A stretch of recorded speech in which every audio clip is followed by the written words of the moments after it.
Bonjour les enfants, je ne sais pas si vous avez rêvé pendant que vous dormiez la nuit dernière. Moi oui, je crois.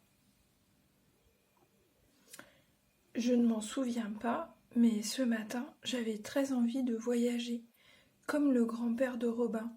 Même si c'est pour aller travailler, j'avais envie de prendre un bateau et de me diriger vers une île. Bien sûr, nous sommes encore enfermés, mais rien ne peut nous empêcher de rêver. Dans vos rêves, vous pouvez devenir ce que vous voulez et aller où vous voulez.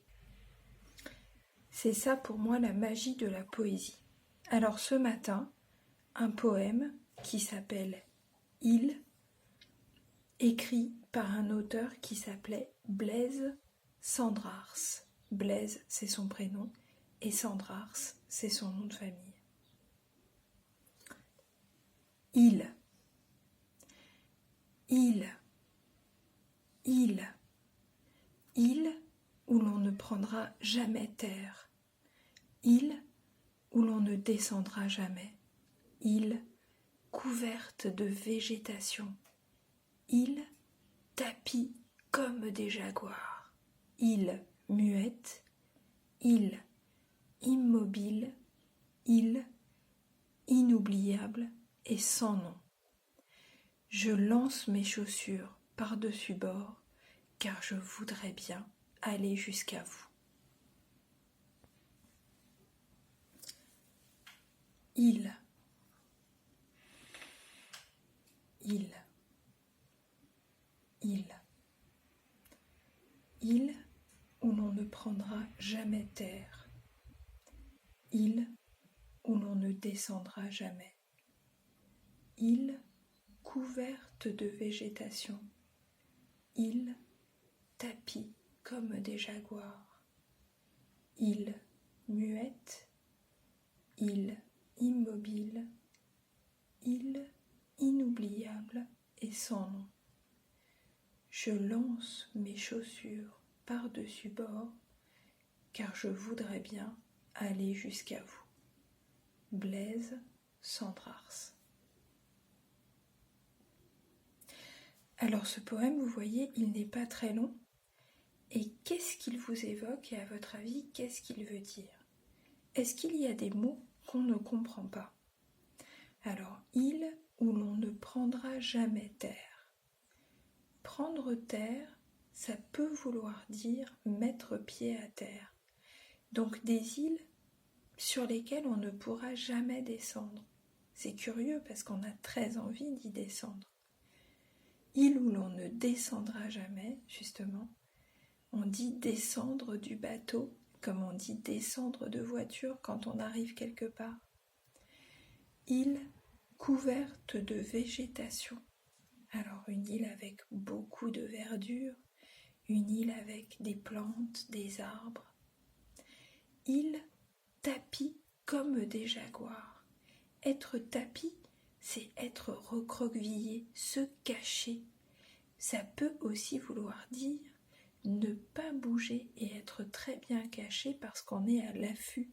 On attend que quelque chose arrive pour sauter dessus. Et vous le savez, le jaguar est un félin qui est aussi un redoutable prédateur. Donc les îles ont l'air de ne pas bouger, mais peut-être faut-il faire attention à ce qu'elles ne se réveillent pas. Peut-être que Blaise Cendrars voulait parler de certaines îles qui sont des volcans et qui parfois se réveillent. Île muette. Quelqu'un qui est muet, c'est quelqu'un qui ne peut pas parler. Mais parfois aussi, on peut être muet de stupeur. On peut être tellement choqué par quelque chose qu'on voit ou quelque chose qu'on entend qu'on n'arrive même plus à parler. Île immobile. C'est vrai que des îles qui bougent, on n'en a pas vu beaucoup. Île inoubliable et sans nom. Souvent, quand on se souvient de quelque chose, on se souvient du nom de cette chose. Et là, Blaise Cendrars, il nous parle d'îles qu'on ne peut pas oublier, inoubliables, vous vous souvenez? comme on construit les noms en rajoutant un devant. Donc il, inoubliable, qu'on ne peut pas oublier, et sans nom. Donc là, l'île n'a pas de nom. Les îles n'ont pas forcément de nom, et pourtant, on ne peut pas les oublier. C'est donc qu'on va se souvenir d'autre chose que de leur nom. Je lance mes chaussures par-dessus bord, car je voudrais bien aller jusqu'à vous. Moi, j'imagine qu'il est dans une petite barque. Il est descendu peut-être d'un grand bateau et il est dans une petite barque. Et il arrive près de l'île et là, il saute du bateau et peut-être qu'il a encore ses chaussures ou peut-être qu'il les a à la main. Et il va en marchant jusqu'à l'île. Voilà ce que m'évoque ce poème et j'espère que vous l'aimez vous aussi parce que moi je l'aime beaucoup. Je vais vous lire d'autres poèmes qui ont été faits par des enfants sur le modèle de île. Ils ne parlent pas du tout d'île, ils parlent de tout à fait autre chose, mais ils avaient envie de ça. Alors Inès, qui était une petite fille de CM1, elle a écrit « Printemps, printemps, printemps, printemps où l'on n'aura jamais froid, printemps où il fait super beau, printemps rempli de feuilles, printemps couvert de maisons, printemps rêvé, printemps inoubliable, printemps doux et beau, je partirai avec toutes mes affaires en vacances. » Vous voyez Inès, pour écrire son poème, elle a pris modèle sur le poème de Blaise Cendrars et elle a gardé ce qu'on appelle la structure, c'est-à-dire le modèle. Elle a répété printemps 2 fois, comme Blaise Cendrars répète île 2 fois.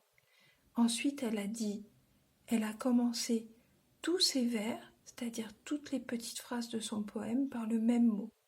Blaise Cendrars y répète île 1, 2, 3, 4, 5, 6, 7, 8, 9 fois. Et Inès, elle répète printemps 1, 2, 3, 4, 5, 6, 7, 8, 9 fois. Et elle termine par une dernière phrase. Lui termine par « Je lance mes chaussures par-dessus bord, car je voudrais bien aller jusqu'à vous. » Et Inès, elle termine par « Je partirai avec toutes mes affaires en vacances. » Un autre enfant a choisi d'écrire son poème sur le même modèle, mais sur le lapin. Vous voyez, ça n'a rien à voir. La poésie nous permet de tout faire. Lui, il a écrit lapin, lapin. Lapin qui a de grandes dents, lapin qui n'a qu'un œil, lapin bleu ciel, lapin rapide comme l'éclair, lapin géant, lapin brillant, lapin mignon et sans queue. Je prends mes jambes à mon cou pour vous faire plein de bisous. C'est Marina qui a écrit ça. Alors voilà, ce que je vous propose aujourd'hui, c'est de recopier ce poème dans votre cahier de poésie, l'illustrer à votre façon en faisant un joli dessin sur la page blanche du cahier et réécrire votre propre poème sur le même modèle, mais sur le thème qui vous plaît. Donc, n'oubliez pas ce que je vous propose ce matin. D'abord, je recopie le poème « Île » dans mon cahier d'art. Je réalise une belle illustration. Ensuite, pour écrire mon propre poème, pour écrire un poème sur le modèle de « Île » de Blaise Cendrars, je choisis un mot, ce sera le thème, le titre et le mot répété au début de chaque vers, c'est un seul mot. Je pense à d'autres qui viennent quand je pense à celui-là. Par exemple, si je pense à un chaton, eh bien je vais me dire « c'est trop mignon, c'est trop doux, et puis ça fait des câlins ». et je vais essayer dans ma tête de faire fleurir le mot auquel j'ai pensé. Je vais essayer de trouver tous les autres mots qui pourraient aller avec et tous les autres sentiments que ça m'évoque.